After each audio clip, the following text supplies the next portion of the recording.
Seja bem-vindo, amigo do Projeto Praia Vermelha.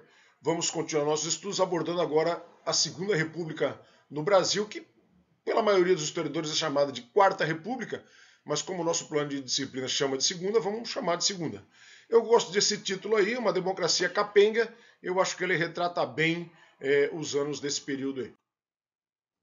Vamos seguir esse sumário, tá?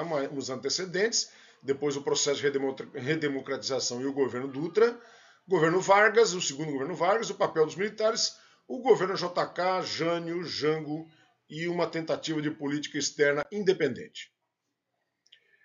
Em 1937, iniciou o Estado Novo. Getúlio Vargas ele dissolveu o Congresso, outorgou uma nova Constituição, acabou com as eleições presidenciais, manteve uma polícia política, censurou jornais e ainda assim possuía um forte apoio popular. Realmente ele era um fenômeno, né, e ele soube usar sabiamente as dificuldades do Brasil com relação à intentona de 1935 e o medo que a população tinha do comunismo e implementou realmente medidas severas de combate ao comunismo e ganhou notoriedade e popularidade em função disso. Então, a Segunda República, ainda com esses antecedentes, né, Getúlio Vargas começou a perder sua popularidade na década de 40. Em particular, algumas coisas que aconteceram foi a Segunda Guerra Mundial, né? O Brasil foi lá lutar e aqui nós tínhamos um governo muito semelhante àquele governo autoritário fascista, né? O Vargas até anunciou, em 45, quando ele viu que a coisa estava degringolando, ele anunciou uma abertura política, ele anunciou uma eleição presidencial, liberou o surgimento de novos partidos, nomeou uma Assembleia Constituinte, mas mesmo assim não adiantou. Os pracinhas vieram, foram desconsiderados e o Vargas acabou renunciando, inclusive com forte pressão da sociedade e dos militares, né?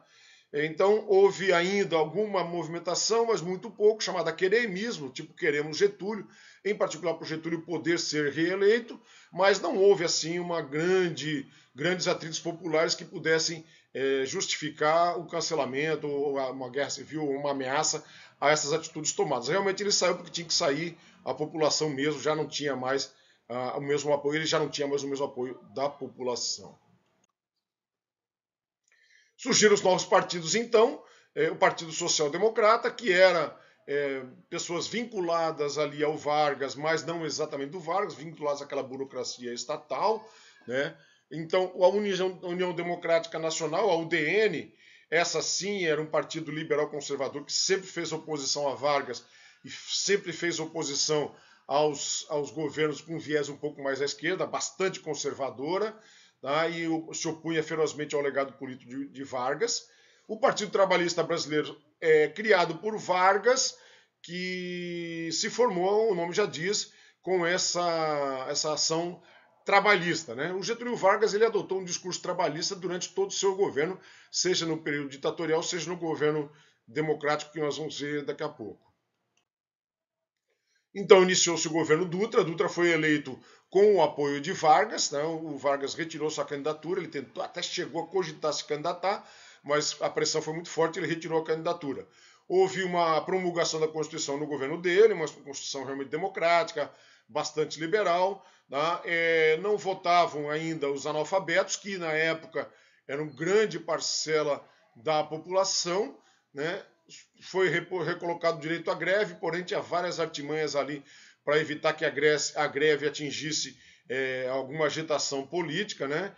Tanto que 2 anos depois, ou melhor, no ano seguinte à sua posse, o Dutra fechou a Confederação Geral dos Trabalhadores, que era o principal sindicato da época, interveio em mais de 100 sindicatos, e aí proibiu jogos de azar, fechou cassinos, rompeu relações com a União Soviética, decretou a ilegalidade do Partido Comunista, né, e inclusive cassou o mandato dos seus parlamentares.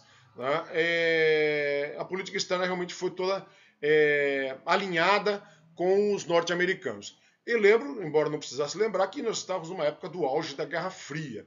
Então, logo após o regime militar, logo após a Segunda Guerra Mundial, já os atritos entre União Soviética e Estados Unidos eram muito fortes e todos os partidos, todos os países tinham que aderir a um regime ou outro, meio que forçosamente mesmo, não tinha muita autonomia não.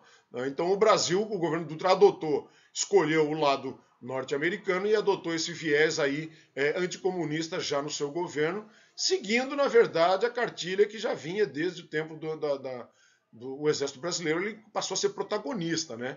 Depois da intentona de 35, o Exército passou a ser protagonista no combate às tentativas comunistas no Brasil. Essa redemocratização, o governo de Dutra foi muito eficiente economicamente, com um crescimento econômico em torno de 8% ao ano, e estímulos nos setores como saúde, alimentação, transporte e energia. Na verdade, o plano dele chamava-se esse, né? Chamava-se Plano SALT, né? Então ele criou projetos no sentido de desenvolver o Vale do São Francisco, desenvolver a região amazônica, combater os efeitos na região Nordeste, mais ou menos o que todos os presidentes falam, mas ele realmente fez muita coisa nesse sentido. Priorizou as condições sanitárias das áreas rurais na área de saúde e realmente conseguiu bastante coisa. Na área de transporte, ele usou a malha rodoviária e ferroviária já existente, ampliou, né, reaparelhamento dos portos, melhoria das condições de navegabilidade dos rios, aparelhamento de frota marítima e, inclusive, a construção de oleodutos. Nessa frota marítima, ele colocou, inclusive, vários navios petroleiros. Ele quis colocar navios de grande porte petroleiros para equipar a Petrobras e fazer uma frota nacional de petroleiros, né? Em alguns setores ele optou por usar sim o capital privado, ele não era de todo estatizante, tá? Embora a Petrobras continuasse sob as mãos do Estado, e sempre ficou assim, né? A Eletrobras, por exemplo, enfrentou resistência. Havia uma disputa muito grande já no governo Dutra entre nacionalizar ou internacionalizar a economia, deixar que o capital estrangeiro venha e interfira na nossa economia, ou fazer uma economia essencialmente nacional. Essa disputa foi permanente e eu diria que ainda está por aí, né? O Plano SALT foi abandonado em 1951, logo após a reeleição de Vargas. O segundo governo Vargas, diferente do primeiro, foi um governo democrático, né? Ele foi eleito com quase 50% dos votos, ele fez uso novamente da política conhecida como trabalhismo. O que seria o trabalhismo? O trabalhismo tem como objetivo o bem-estar social da classe trabalhadora, né? E ele usa o suporte dos sindicatos como um instrumento político. Então, a classe operária, ela normalmente está vinculada aos sindicatos, né? E esses sindicatos eles eram relativamente controlados pelo governo. Então, as lideranças sindicais eram influenciadas pelos partidos políticos que davam suporte ao governo. Então, a classe operária tinha suas reivindicações atendidas na medida do possível, mas ela estava sob controle do governo. E também esse trabalhismo colocava o nacionalismo econômico que Vargas aderiu. Esse governo foi marcado por forte crise política, atuação muito forte da oposição, né, uma crise inflacionária, uma tensão social e um forte crescimento urbano. Então, ali e depois, posteriormente, até a década de 70, o êxodo rural estava na sua plenitude, né? As dificuldades do crescimento desordenado das cidades eram muito marcantes. E aí, foco de tensão social. Se o cenário político já está complicado, as coisas se agravam, né? As tensões do contexto internacional, elas sempre fizeram parte nesse período todo, tá? O cenário da Guerra Fria influenciava diretamente a política interna e você se via sempre entre os Estados Unidos e União Soviética, ou China, né? Posteriormente surgiu o comunismo chinês. Então, realmente, a estabilidade política ela foi muito complicada durante esse tempo todo, né? O Getúlio Vargas tentou promover a criação de estatais, explorando os recursos chaves, né? Tentou criar a Eletrobras, demorou bastante. O lema "o petróleo é nosso" vem desse tempo, né? Então, até hoje a gente tem um forte viés estatizante que permanece na nossa sociedade, né? Sendo bom ou sendo ruim, ele permanece. Já nesse período, tanto a oposição quanto a imprensa batiam muito na tecla de que Vargas queria fazer uma república sindicalista nos moldes do peronismo. Então, o peronismo argentino foi muito, muito forte. Perón, depois a esposa do Perón, depois a família Perón e depois os seus herdeiros, Kirchner, né? já eram na época, Perón era muito marcante e realmente controlou o poder na Argentina durante décadas, né? E se estimava que Vargas queria fazer isso no Brasil, o que é uma afirmação que não é comprovada, mas não pode ser negada por ninguém, né? Então, existem dúvidas se isso realmente era verdade ou não era verdade. O fato é que se ele queria, ele não conseguiu. Ainda no governo Vargas, houve uma enorme crise social, então a inflação é sempre um problema sério, cria tensão, faz perder o poder aquisitivo da população, passou a ter greves gerais, então perdeu o controle dos sindicatos, né? Teve a greve dos 300 mil, uma das maiores da história do Brasil. Nomeou Jango, que era uma figura bastante popular e também reconhecidamente de esquerda, para o Ministério do Trabalho, mas também sofreu pressão muito forte nesse sentido e teve que demitir o Jango. A crise política foi, então, houveram denúncias de corrupção, então teve até um processo de impeachment. Ele foi muito. A pressão dos militares era muito forte. Isso se agravou com a tentativa de assassinato do Carlos Lacerda, que era um jornalista opositor ferrenho. E Carlos Lacerda não morreu, mas morreu seu segurança, que era um major da aeronáutica, a mando do chefe da segurança do Palácio do Governo, do Palácio do Catete. E aí isso foi a gota d'água. A pressão foi muito forte, ele certamente iria ser deposto, e ele sabia que ali já ia, sem dúvida nenhuma, iria se iniciar um governo militar, e ele, num golpe de mestre, ou sei lá, sabe-se lá, ele se suicidou, né? E aí não teve clima para nada. Assumiu realmente o seu vice, a comoção nacional foi muito forte e ele conseguiu preservar o seu legado por um tempo ainda. Ele tinha alguns projetos para desenvolvimento, né? Alguns projetos que, não dele, em geral, que existiam na época. A CEPAL, que nós já falamos no vídeo sobre a América Latina, ela é um órgão da ONU que se destinava a desenvolver, a criar ajudas econômicas para o desenvolvimento da América Latina e reforçar as relações econômicas entre os países da América Latina e seus países com os outros países. O principal órgão que fornecia créditos a juros mais módicos era o Fundo Monetário Internacional.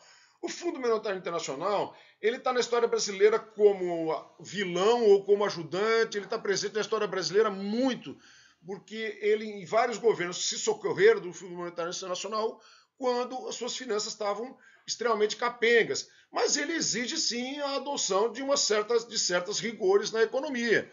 Ele impõe taxa de juros, impõe pagamento das dívidas, impõe uma série de legislações aos governos que você abre mão um pouquinho da sua soberania, porque o dinheiro vem barato, mas vem com imposições. Então sempre foi uma coisa assim, meio que tabu, né? Se o governo teve que aceitar o FMI é porque tá mal. FMI realmente era sinônimo de falta de capacidade, né? Aconteceu com o Fernando Henrique, aconteceu com o Sarney, aconteceu com o Getúlio Vargas e realmente o FMI esteve presente em vários momentos, por intermédio dessa CEPAL, presente na história do Brasil. Né? A CEPAL ainda existe, está lá em Santiago, ainda tem muitos países da América Latina que de vez em quando se socorrem da ajuda. A Argentina é um agora que está lá sendo bancada pela CEPAL. Né? Existia também o Instituto Superior de Estudos Brasileiros, que foi criado na década de 50, era um estudo mais focado em ciências sociais, filosofia, sociologia, economia, política. O objetivo de aplicar essas ciências sociais à realidade brasileira. Era um instituto que dava muito suporte ideológico para a esquerda nacional. Ele funcionou durante um tempo, irradiou bastante ideias, que vários políticos influentes fizeram uso das ideias do ISEB, só que no regime militar ele foi extinto e vários de seus líderes foram para o exterior. Tá? Meio que forçosamente, né? Se fala em exílio, na verdade exílio tecnicamente não houve exílio, né? Não houve nenhuma portaria governamental exilando ninguém. Foi uma espécie de autoexílio, ou você vai embora ou você vai sofrer as consequências. Então, mas exílio, na marca mesmo, não houve, né? A Escola Superior de Guerra é outro órgão que fez projetos para o desenvolvimento, né? É um órgão que a gente conhece, está aí até hoje, né? Sempre com a mesma finalidade, desenvolve estratégias para a consolidação de projetos de defesa nacional, muito importante, muito influenciadora no meio militar e no meio civil também. Tá? Muitos políticos até hoje fazem o curso da Escola Superior de Guerra e são extremamente influenciados pelos seus dogmas. Houve, na época do governo Vargas ainda, o plano Laffer. Laffer era o seu ministro da Economia. Ele era um plano muito parecido com o SALT, mas ele é que nem hoje, tem os programas mudam de nome, mas não mudam a sua essência, porque não tem como mudar a essência. Tem que investir em energia, investir em industrialização de base, aumento da exportação, criação. Então, não muito diferente do plano SALT, mas era o plano Laffer. A criação própria do Vargas, para não dizer que não era dos outros. Né? Ele criou o BNDES, que está aí até hoje, né? Era BNDES, não tinha o E, era só Banco Nacional de Desenvolvimento Social, depois colocou Econômico e Social, e o Banco do Nordeste. Né? E também vale registrar que houve um acordo de cooperação e ajuda militar entre Brasil e Estados Unidos, que perdurou durante até 1977, no governo Geisel, onde ele foi rompido. Ainda falando sobre o papel dos militares, então, alguns militares que se destacaram nessa época, eu quis colocar, destacando essas figuras que nós já ouvimos falar, mas muitas vezes a gente não sabe o que eles fizeram. O Góes Monteiro, então, foi ministro da guerra durante o Getúlio Vargas, ele foi extremamente influente, tá? Contribuiu tanto para a instauração como para a queda do Estado Novo. Ele foi vamos dizer, que descobriu o Plano Cohen. Tá? O Plano Cohen para quem não conhece, é interessante a gente saber, o Plano Cohen é um plano que teria sido supostamente criado por comunistas da sociedade brasileira no intuito de tomar o poder. Então tinha lá um plano totalmente detalhado com a ideia de como os partidos comunistas iam tomar o poder. Depois se descobriu que esse plano era uma farsa. Mas depois que era uma farsa, suas consequências já estavam adotadas. Tá? Então foi realmente uma coisa bem dramática, assim, meio esquisita, né? Em particular para as Forças Armadas. Né? Ele elaborou a doutrina de segurança nacional, tá? Que inspirou várias leis e está aí até hoje, tá? Fazendo seus efeitos. Tá? O general Cordeiro de Farias, ele teve uma participação política ativa desde a Revolução de 30. Também contribuiu com novas doutrinas, novos manuais, ampliou muito a capacidade operacional do Exército. Comandou a ESG e o principal legado dele foi a doutrina de guerra revolucionária. Tá? O general Teixeira Lott é o único desses daí que era contra a assunção dos militares na política, a atuação dos militares na política. Ele sempre lutou contra, sempre foi a favor da legalidade, seja quando da posse do Jango, seja posteriormente. Tá? Então o Lott era um daqueles generais do povo, chegou a ser candidato a presidente, era muito popular, mas na verdade ele era popular, mas ele não tinha muita lábia, né, para fazer campanha política, acabou não se elegendo. Tá? E o general Dutra foi presidente do Brasil e já desde antes ele já tinha induzido até a renúncia de Vargas, posteriormente induziu a renúncia de Vargas, também manteve sua influência. Nessa época o exército brasileiro mudou muito, tá? Ele se transformou muito, ele foi uma espécie de baluarte do combate ao comunismo e ele melhorou muito sua operacionalidade, aumentou seus efetivos, e realmente o exército mudou bastante de patamar. Tá? E isso foi graças a esses militares que estão aí. Tá? Outro detalhe interessante, nessa época, os generais chegavam ao posto general e ele ficava 10, 20 anos como general. Então ele tinha uma influência muito grande, ele tinha seus asseclas ali, seu estado-maior, o seu entourage, né? Ele era manda-chuva pra caramba. Isso acabou com o regime militar quando o Castelo Branco, um dos primeiros decretos dele foi estipular essa lei que está em vigor até hoje. O general pode ficar no máximo até 12 anos, 4 anos como brigada, 4 divisão e 4 exército. Não era assim, e isso proporcionava verdadeiras divisões no exército. O grupo do Góes Monteiro, o grupo dos Lott e assim por diante, o que era extremamente prejudicial para a disciplina. No governo JK, o governo tinha um plano de meta, 50 anos em 5. Ele realmente desenvolveu muito a nossa indústria, criou rodovias, Belém-Brasília, Regis Bittencourt, Fernão Dias, Cuiabá, Porto Velho são os exemplos. Trouxe indústrias multinacionais, automotivas, aço, mecânica, elétricas. A produção cresceu muito e com o apoio da CEPAL e com o apoio do BNDES. Então ele realmente trouxe muitas multinacionais. Tá? Então ele realmente abriu a economia brasileira e cresceu muito. E claro que o principal feito do JK foi a construção de Brasília, uma obra faraônica e sensacional. Né? Houve o retorno da inflação, houve déficit da balança comercial, houve depois, no final do governo dele, ele rompeu com o FMI e a situação política e econômica do Brasil sofreu um certo abalo. Né? Cabe salientar que essa ideia de construir a capital já estava prevista na Constituição, pasmem, Constituição de 1891. Aliás, já era ideia até de Dom Pedro II, né? Mas na Constituição estava desde 91. E só foi feita realmente com o JK. É um legado e tanto, né? Logo depois veio o governo Jânio Quadros, se elegeu com o tema Varre, Varre, Vassourinha, né, para tirar os corruptos da administração, mais ou menos o lema do Collor lá, que caçava Marajá, a mesma filosofia, o lema do Lula também, tirar, excluir a corrupção. Né?